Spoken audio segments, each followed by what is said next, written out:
الأسد ملك الغابة.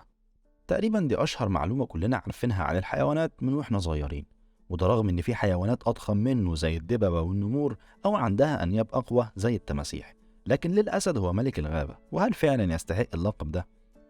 قبل ما أجاوبك على سؤالك ما تنساش تعمل سبسكرايب وتفعل الجرس لو أنت على يوتيوب، ولو على فيسبوك اعمل لايك وشير. في البداية لازم تعرف إن الأسد من أقوى مفترسات الطبيعة، وده بيرجع لعدة أسباب. أولها إنه بيمتلك نسبة العضلات الأعلى من جميع الثدييات، ف60% من جسمه عبارة عن عضلات قوية، وده بيديله قوة عضلية هايلة بتخليه يقدر يتغلب ويفترس حيوانات 10 أضعاف وزنه زي الفيل وفرس النهر والزرافة.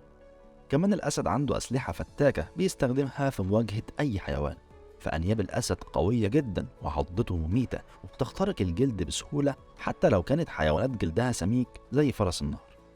كمان مخالبه حادة جدا وبيقدر يستخدمها في السيطرة على فريسته، ده بجانب سرعة الأسود اللي ممكن توصل ل 80 كيلومتر في الساعة.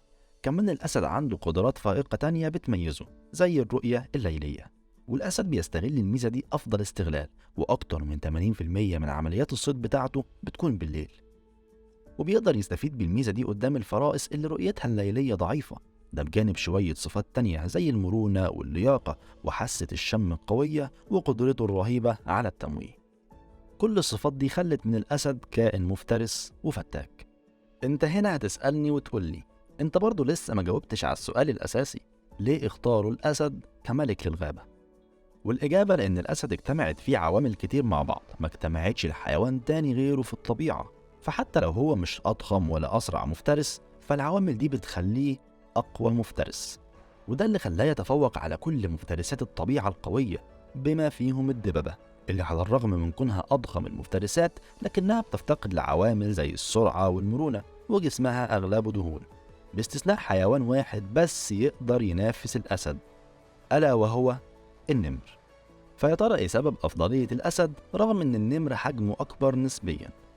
أولا نسبة الكتلة العضلية عند الأسود أكبر، وده بيخلي قوتها العضلية أكبر نسبيا من النمور، وجمجمة الأسد برضو أقوى، وده بيخلي عضته فتاكة رغم إن أنياب النمر أطول. لكن اختلاف نمط حياة الأسد والنمر بيظهر أكبر فرق بينهم، فبسبب نمط حياة الأسود الجماعي فمهام الصيد وتوفير الغذاء بتكون من اختصاص اللبؤات، أما الذكر فدوره منحصر في حماية مجموعته من أي أعداء، خاصة الأسود المنافسة، ده غير إنه محاط بأعداء كتير طول الوقت زي الضباع والجاموس البري والتماسيح، وده بيخلي حياة الأسد عبارة عن سلسلة صراعات ومعارك بتظهر مدى قوته وعنفوانه، وإنه مهيمن على كل الحيوانات اللي حواليه، والنمط ده بيخلي الأسود تقدر تصطاد أي فريسة مهما بلغ حجمها، لأن هنا الكثرة بتجتمع مع الشجاعة، فبتدي نتيجة مرعبة مش متوفرة عند أي مفترس تاني، وبتعزز قوة الأسد في نفسه إن مفيش فريسة ما يقدرش عليها مهما كانت.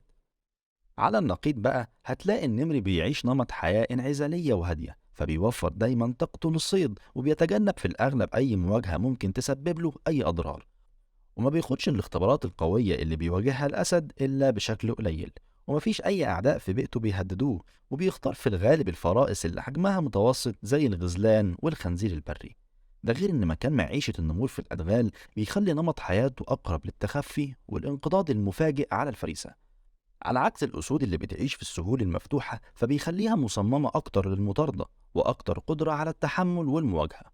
كمان مدى زئير الأسد 8 كيلو متر، يعني 3 أضعاف زئير النمر.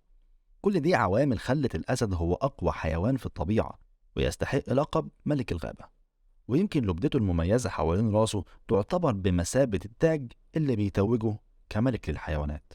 لو وصلت لحد هنا يبقى الفيديو عجبك، ما تنساش تشترك في القناة، ولو مش عارف اسمع من عارف.